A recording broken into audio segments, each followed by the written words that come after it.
Hola, muchas bendiciones. Mi nombre es Amelie Negrón y estaremos discutiendo el capítulo 4 que se llama Las motivaciones del libro Unción de David.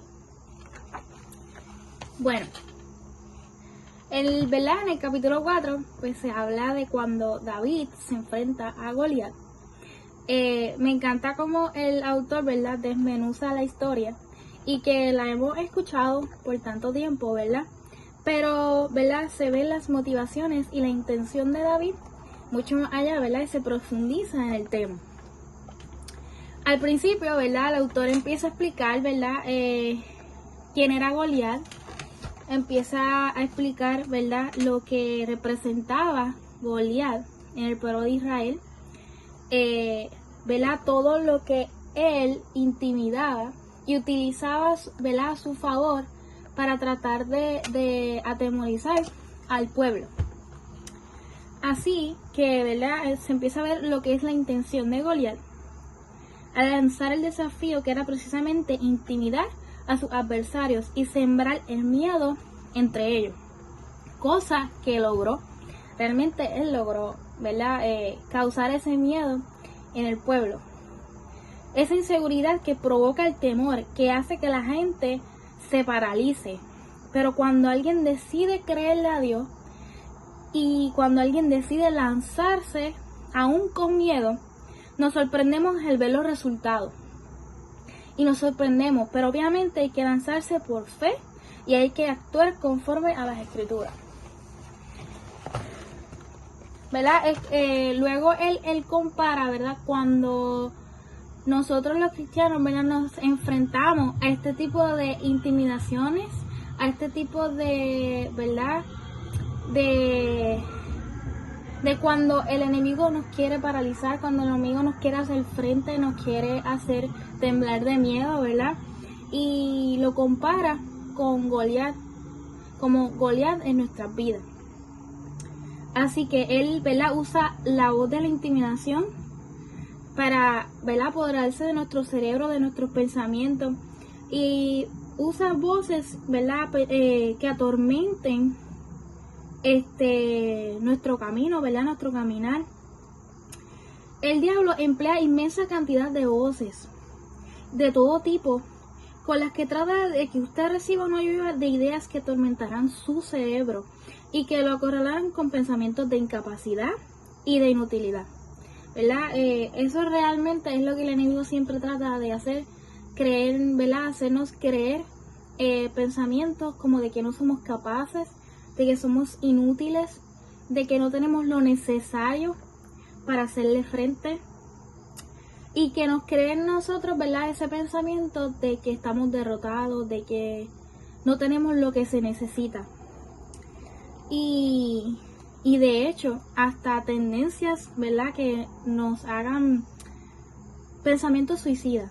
De hecho, a ese extremo, el enemigo nos puede hacer frente, tratar de poner en nosotros esos pensamientos de que no valgo, y el enemigo es experto en poner al creyente en una encrucijada y entre la espada y la pared.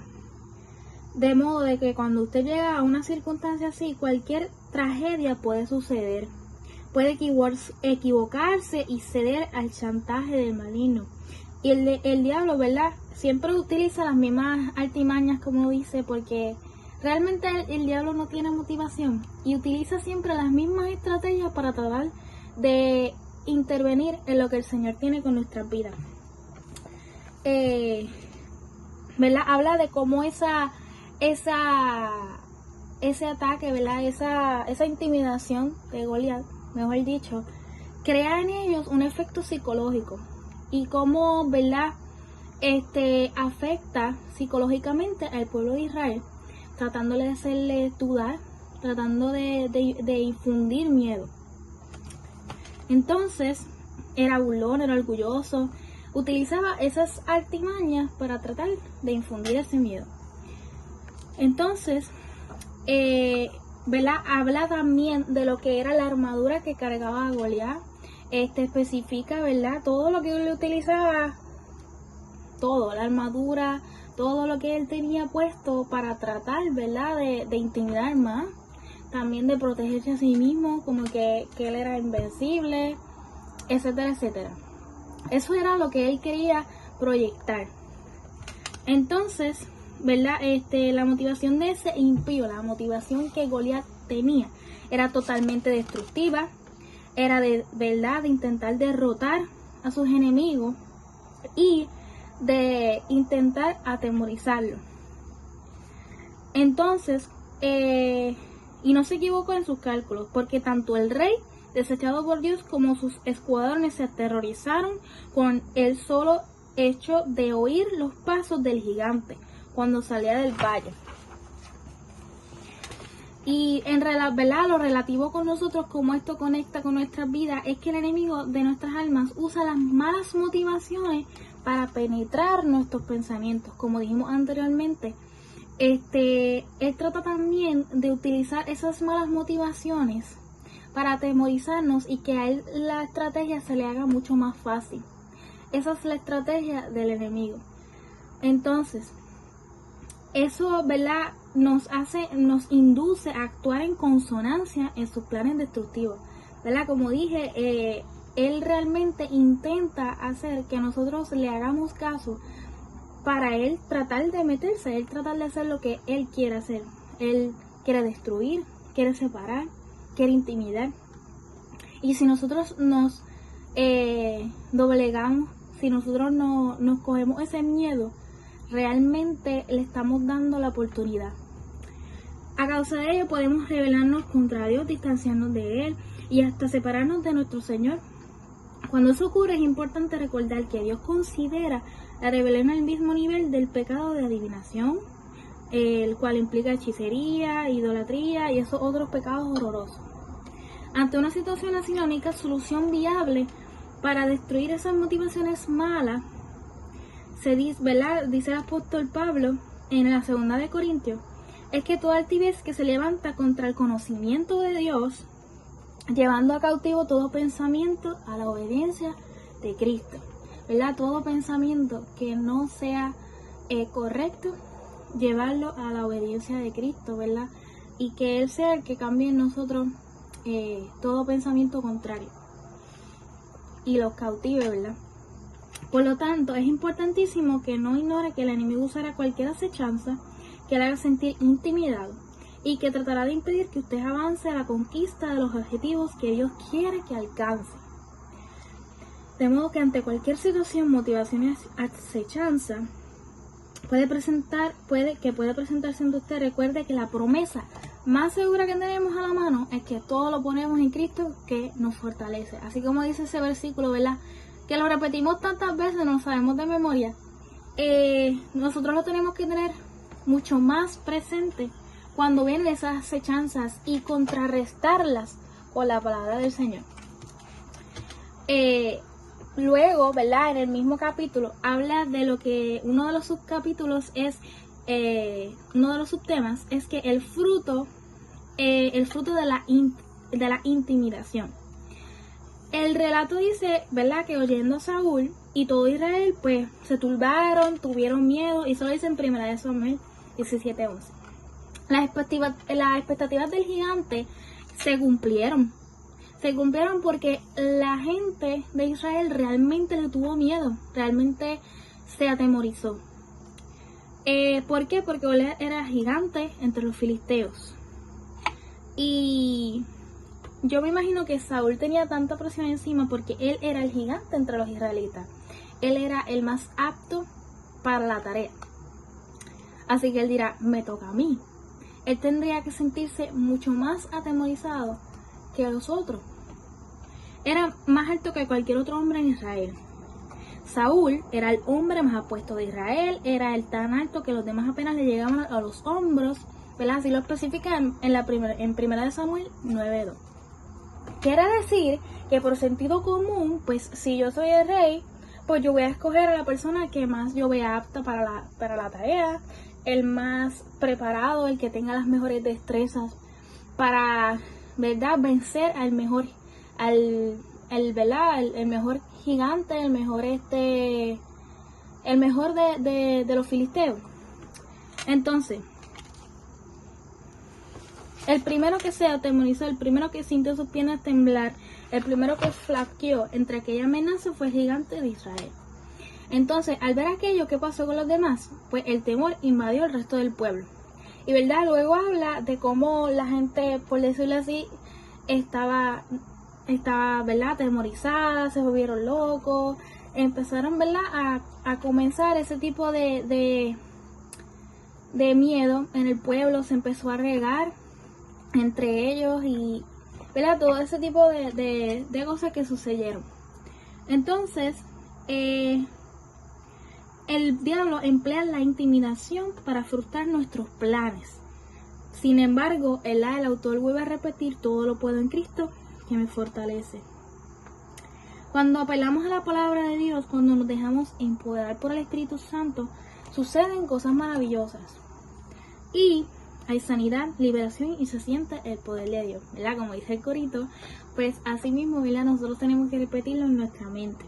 Por tanto, cuando el enemigo de las almas intente acorralar, intimidar, nosotros no podemos darle ese tiempo, nosotros no le podemos dar ese chance.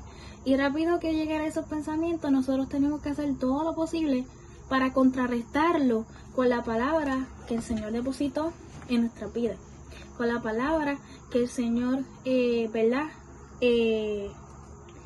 declaró sobre nosotros. Y no le podemos dar ni la mínima oportunidad para que Él, ¿verdad?, intente decir cosas contrarias. No sigamos cediendo a las artimañas del enemigo, porque el enemigo ya está derrotado. Y me gusta cómo el autor, ¿verdad?, lo expresa, porque dice: él ya está derrotado, él lo que hace es pataleteando para querer molestar, porque sabe que ya está derrotado. Y realmente, ¿verdad?, nosotros no le podemos dar tanto, ¿cómo se dice?, tanto importancia al enemigo, porque ya está derrotado. Tenemos que actuar como que ya tenemos la victoria, como que ya Cristo, ¿verdad?, venció, y tenemos que aplicar la palabra en nuestras vidas para que esas mentiras del enemigo no se apropien en nuestro cerebro, no, ¿verdad?, no tomen control de nuestros pensamientos. Y, ¿verdad?, otro de los subtemas luego en el capítulo es las motivaciones correctas. Mientras toda esa situación se desarrollaba, el joven que fue ungido por Samuel para que asumiera el cargo de rey de su pueblo cumplía las órdenes de parte de su padre, le impartía. Antes de, ¿verdad?, continuar, él destaca que uno de los actos de humildad más tremendos que cualquiera, ¿verdad?, de nosotros como líderes, como ministros, podemos manifestar es ser obedientes cuando nos dan instrucciones. Y eso realmente muestra en nosotros un acto de humildad genuina cuando nosotros le decimos que sí al Señor, porque sabemos que esa capacidad no es de nosotros, que, ¿verdad?, no hacemos las cosas por nosotros mismos, sino que sabemos que el poder proviene de Dios, que la provisión proviene de Dios, que Dios es quien nos capacita y que Dios es quien nos da las herramientas y las destrezas. Y eso realmente es demostrar un corazón humilde, porque sabemos que no dependemos de nuestra fuerza, sino de la capacitación del Padre. Así que David, ¿verdad?, se levantó de mañana y dejando las ovejas al cuidado de un guardia, se fue con la carga con su carga como Isaí le había mandado. Y llegó al campamento cuando el ejército salía en orden de la batalla. Eso está en 1 Samuel 17:20. Otro aspecto relevante que podemos ver en David es la responsabilidad que lo caracterizaba. Fíjase que antes de salir, ¿verdad?, a cumplir con la orden que él había recibido, el joven deja sus ovejas a cargo. El joven no deja sus ovejas al garete. El joven deja sus ovejas al cuidado. Y eso representa, ¿verdad?, un líder maduro, un líder que ama y que apacienta, un líder que genuinamente ama a sus ovejas. Y eso a mí me ministró muchísimo, porque sea lo que el Señor nos mande a hacer, sea lo que el Señor, ¿verdad?, nos esté llamando a hacer, no nos podemos olvidar que hay ovejas que dependen de nuestro cuidado, que hay ovejas que están bajo nuestro cuidado y que son responsabilidad, ¿verdad?, de nosotros de apacentarlas. Así que me encantó, ¿verdad?, que aún así, él tomando esa responsabilidad tan importante, no dejó en desosiego a sus ovejas. Y cuando David llegó al escenario, era un caos que imperaba en los escuadrones judíos. En medio de todo eso, los rumores y la sensación de derrota por parte de los hebreos se sentía en el ambiente. Había un gran despliegue de armamentos por parte de los huestes filisteas. Sus guerreros estaban en perfecta formación, listos para atacar al oír la orden, etc. Aquello parecía una película, ¿verdad? Así como lo explica el autor. Es que el guión era perfecto, su productor era el mismo Dios. Y el ejército salía en la fila de dirección del teatro de operaciones, pero faltaba alguien muy importante. Faltaba el gigante que habría de darle la victoria a Israel. Porque cuando alguien sale a un campo de batalla a luchar, es literalmente a ganar lo que uno va. Así que el asunto es que no había el gigante. Entonces después, ¿verdad?, como lo explica el autor, o al menos el tamaño del gigante. Porque David no tenía, ¿verdad?, no era un gigante. Pero me gusta cuando él hace la aclaración que él era un gigante de espíritu. Era un gigante de espíritu llamado David, ¿verdad? Y eso me encantó porque a pesar de que en tamaño, ¿verdad?, físicamente él no era un gigante, su espíritu era tan gigante que le dio la victoria. Y el chico apenas llegó a entregarle la encomienda a sus hermanos y oyó el rumor y, ¿verdad?, que él sintió una inquietud y ordenó que lo llevaran a su presencia. Una vez reunidos, el rey reconvino al pastorcito y le dijo que no estaba preparado para pelear contra aquel gigante. Le dijeron que él no estaba preparado para la pelea, que no estaba preparado para la batalla, que no estaba preparado para obtener la victoria, porque tal vez físicamente o según la aprobación de ellos, él no tenía lo que se necesitaba, él no tenía lo que ellos estaban buscando o viendo en alguien que podía ganar. Entonces, me encanta la respuesta que le da David a Saúl y le dice: tu siervo era pastor de las ovejas de su padre, y cuando venía un león, un oso, y tomaba algún cordero de la manada, salía yo tras él y le hería y lo liberaba de su boca, y se levantaba contra mí. Yo le echaba mano de la quijada y lo hería y lo mataba. Fuese león, fuese oso, tu siervo lo mataba. Y ese filisteo incircunciso será como uno de ellos, porque ha provocado al ejército del Dios viviente. Y añadió David: Jehová, que me ha librado de las garras del león y las garras del oso, él también me librará de la mano de este filisteo. Eso literalmente era lo que le hacía a David gigante. Era su fe, era su convicción, era la intención de querer agradar y exaltar el nombre del Señor. Eso era lo que le hacía a David gigante. La motivación de David era engrandecer a Jehová, glorificar su nombre y colateralmente bendecir al pueblo de Israel, lo cual logró su motivación al ir a la guerra. No fue la recompensa, no fue todo lo que, ¿verdad?, las posiciones que pudo haber ganado, mas aún así él recibe porque él agradó su intención, la motivación de su corazón era agradar el nombre del Señor. Y colateralmente todas esas cosas llegaron a su vida por añadidura. Todo eso llegó por añadidura, porque su primado era glorificar y agradar a Dios. Esa era la motivación correcta de David. Cuando actuamos bajo esa clase de premisa, ¿cómo no nos va a respaldar Dios si vamos en representación de su reino? ¿Cómo no va a ir con nosotros a la guerra? ¿Cómo no nos va a defender? Dios va a respaldar a todo aquel que tenga las motivaciones correctas. Y eso a mí me encantó porque Dios respalda las motivaciones correctas.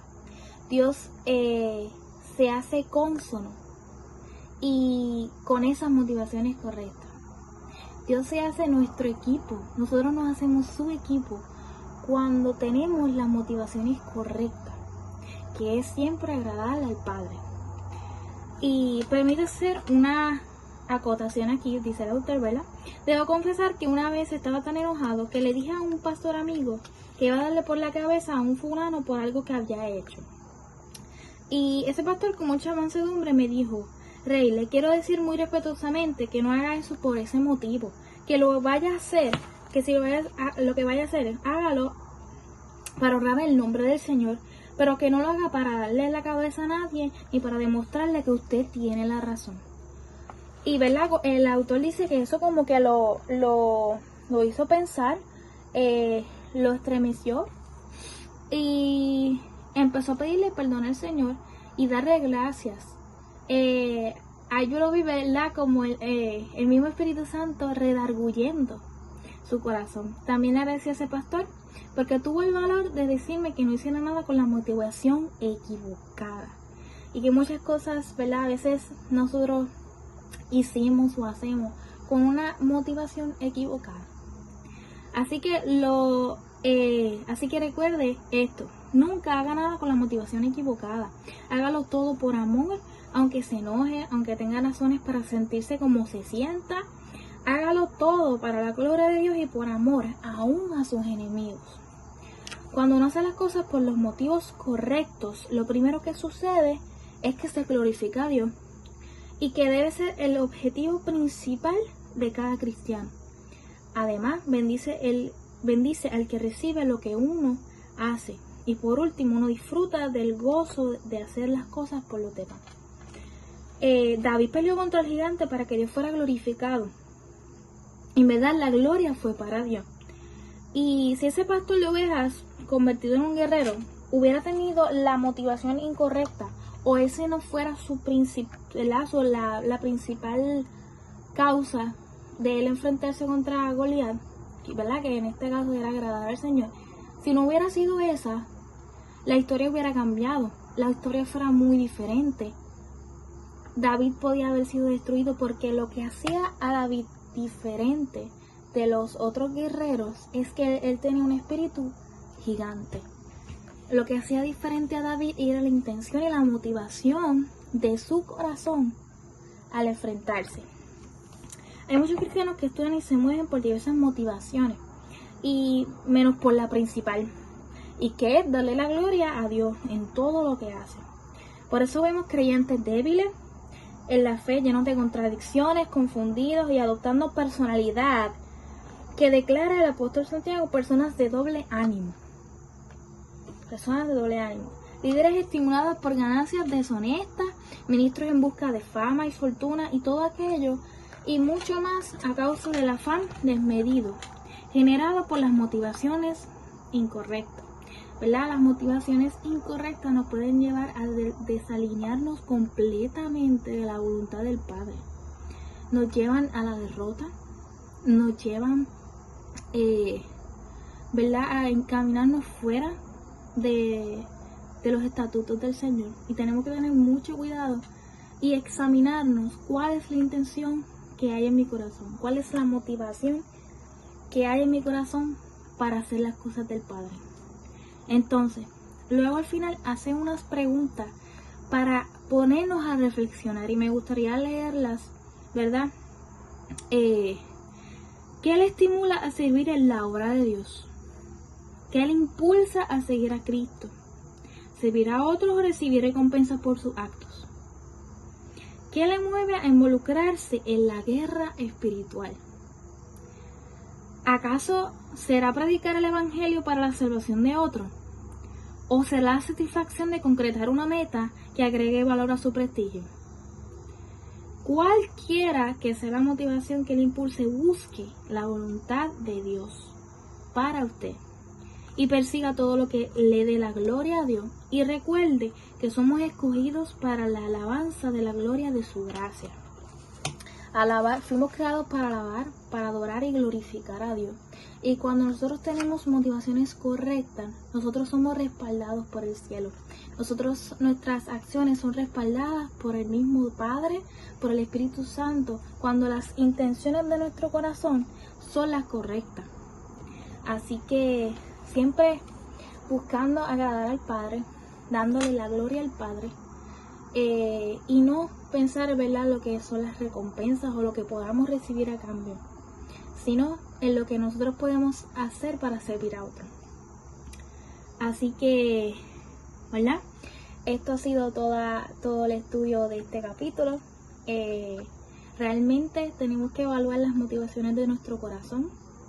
Tenemos que evaluar cuáles son, ¿verdad?, las intenciones que hay dentro de nosotros. Al adorarle, al lanzarle, al cantarle. Y así como David, tener un espíritu y una fe gigante. Porque realmente no se trata de lo que otros puedan pensar, de lo que otros, ¿verdad?, cómo otros nos cataloguen, si somos preparados o no tan preparados. Tal vez algunos te mirarán y dirán, yo creo que ella no es la adecuada, él no es el adecuado. Mas Dios te escogió por tu espíritu. Dios te escogió por lo que te hace gigante a ti, por la intención y la motivación de tu corazón. Así que quien llama, capacita. Y Dios mismo es el que nos llama. Así que, nada, esto ha sido todo por hoy. Así que muchas bendiciones y nos vemos pronto.